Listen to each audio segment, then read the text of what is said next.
How's everybody doing today? You all did a really good job. I was just watching this. I do a boot camp once in a while.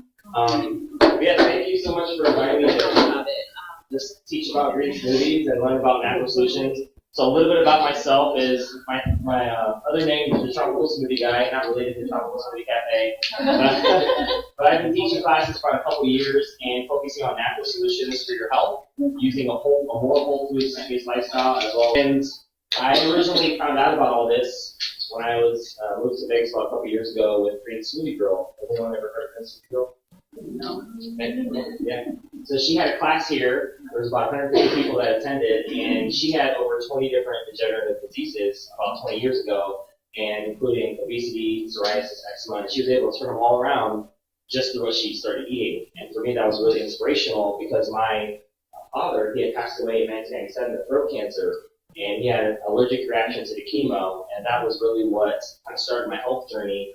And then my mom, she had triple bypass surgery when I was about 14, and so they cut her open, took veins, and put them in her heart. And so for me, that was the other eye opener that I needed to do something different about my health, but still never knew how for a really long time.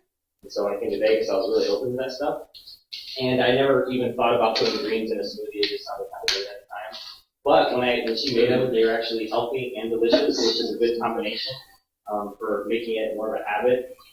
And just to kind of give you, so this is more of an abbreviated version of what I normally do in my group classes. So I teach a free group class on green smoothies, and this is just a shorter version. But I do want to make this more of a dialogue too. So I'll make the green smoothies. The purpose of this is to let you know how quick and easy it is. And if you have any questions towards the end, we'll go at it. All right. So I will basically describe why I'm putting in each ingredient and the benefits for you as well as I make it. So this is a Blendtec blender, and it's kind of like the Cadillac of blenders. The benefit of using this or even a Vitamix is that it breaks down the cell wall of the plants that you consume so that they are pre-digested, meaning your body spends less time having to liquefy them, and it spends more time just giving all those nutrients and energy to the trillions of your cells. And so that's what's really nice about this. There is good, better, best with blenders. I started off with a $30 Walmart blender, and it kind of made an applesauce smoothie. But this one actually, and then there's like the Ninja, the NutriBullet, which is better. And then the best would be the Vitamix or the Blendtec. These are more expensive, but they have a better warranty as well. It's a 7-year warranty, and it's about $350 to $400. So it is an investment, but I look at it as an investment in your health, and it gets cheaper every year that you own it.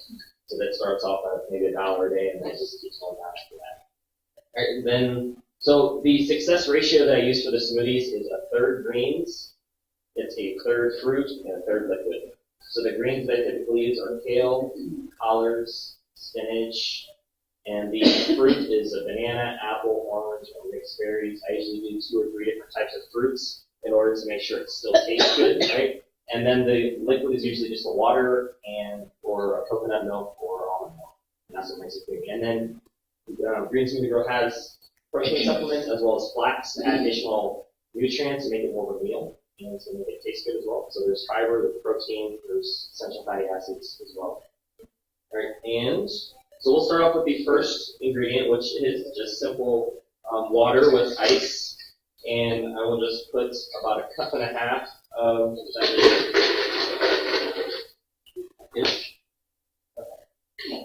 And then the next ingredient, so usually I do like some kale and spinach mix, but what's nice is that once you add the fruit, you can't even taste the greens. And this is a very mild kale. I don't know if you've ever seen this kind, but this is called Dino kale or lacinato kale. So the darker the green, the more nutrient dense. And so this is very green, and that's what I use as well. But you can use different types of greens. Kale is, in general, the curly kale is more like angry lettuce because it has more of a bitter bite to it. But I do this, and we're going to pre-blend this up a little bit.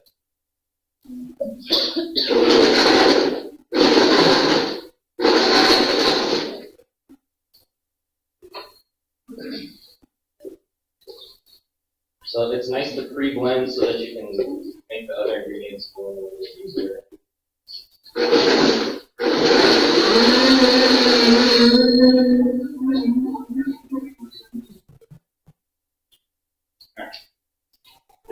see, there is a, it all compacted down. There's a lot of air pockets in between the ingredients, which makes it really here.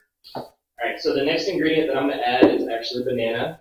Banana makes it creamy and helps with flavor as well. The ingredients that I'm using are all organic as well, and that's also the riper the banana, the better too. So we'll put half of another one in here.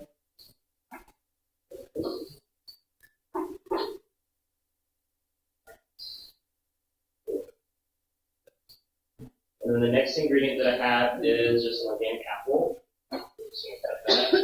Do a little more fiber with this as well.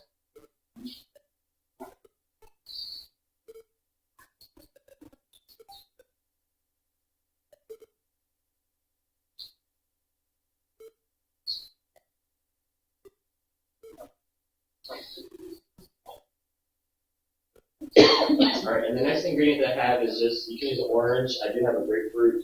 This looks like a but it's grapefruits. So I'll put a little bit of this.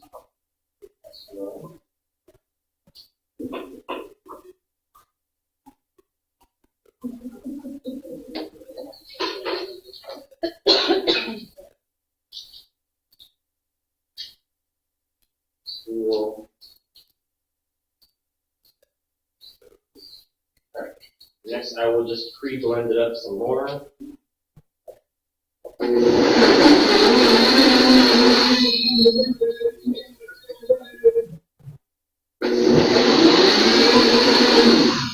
You are put off by the green color. You can use mixed berries, organic mixed berries. You can use frozen berries as well. That's especially good for kids, and sometimes they're put off by the green color. But that's another way to get more fiber, but also get some additional color in there to make it look better. So now I'm going to talk about the importance of protein. So the issue is not that we don't get enough protein. The issue is the quality of the protein. And so because there's a lot of antibiotics, steroids, hormones in the meat, dairy, and eggs, that gets passed on to us when we eat it as well. And then a lot of times there's toxins and things in there that you don't see in a lot of other supplements, like maltodextrin. It was a corn derivative. It's genetically modified. So I personally don't want to put any more stuff that I don't know about that's in meat. And so that's why she focuses on organic ingredients. And so this protein powder is made from pea and hemp seed and then maca for energy. So you have, it's plant-based, and then it's also raw, so meaning that the enzymes are still in there. Enzymes help to break down your food. And so studies show that we only have about 30 years of enzymes available in our body, so that when we run out of those enzymes, our body's actually going to pull from our organs in order to break down our food. So that can create more of a disease state over time. So I really want at least 60 to 80% raw fruits and vegetables in each meal, or at least every day, so that our body's not having to pull from those. If you can't do that, then using a supplement will be good, or trying to make sure that you get at least 51% raw plant foods with each meal. All right. And then, so she has a chocolate protein powder. She's got a vanilla, she also has a berry, and she also has a unflavored one as well. So it doesn't have any flavors at all. So I'll go over the different types of proteins that are out there. So whey protein is basically an isolate that is overly processed milk.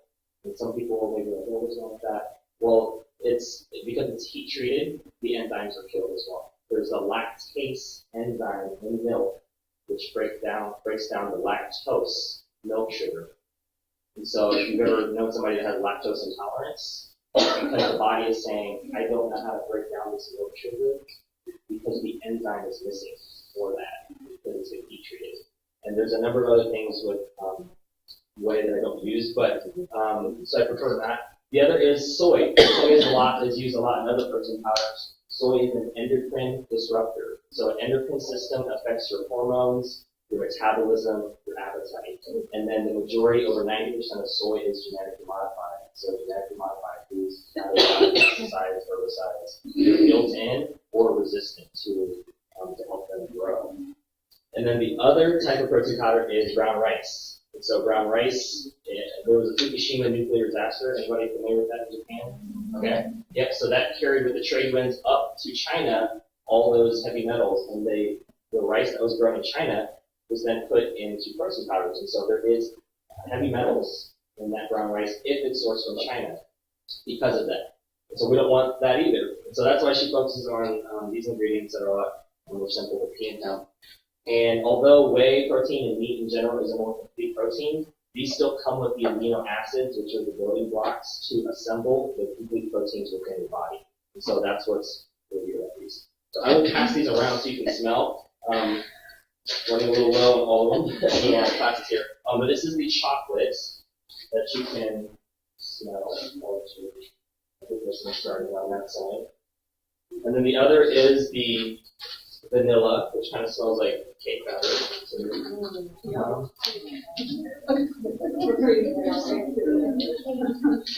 and then this is the berry.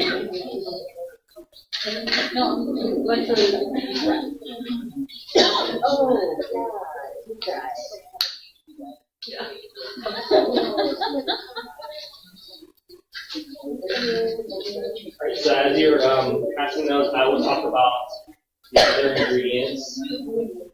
Alright, so with the standard American diet, so Green Smoothie's goal, she's reached 40,000 people with her vision on helping people with a more whole food plant-based lifestyle. Her vision is to reach 40 million. And what's missing in the standard American diet of hamburger, hot dog, pizza, french fries, soda is basically three main things. We're missing the omega-3s, the essential fatty acids, which the sprouted products I'll talk about will have. They're missing fiber because a lot of the processed foods are stripped of those. And then they're also missing enzymes, which help their kind of food because they're cooked. A lot of those. All right, so this is sprouted, organic, and raw flax. So you may be like, well, I can just eat a flax seed or ground it up or do that, right?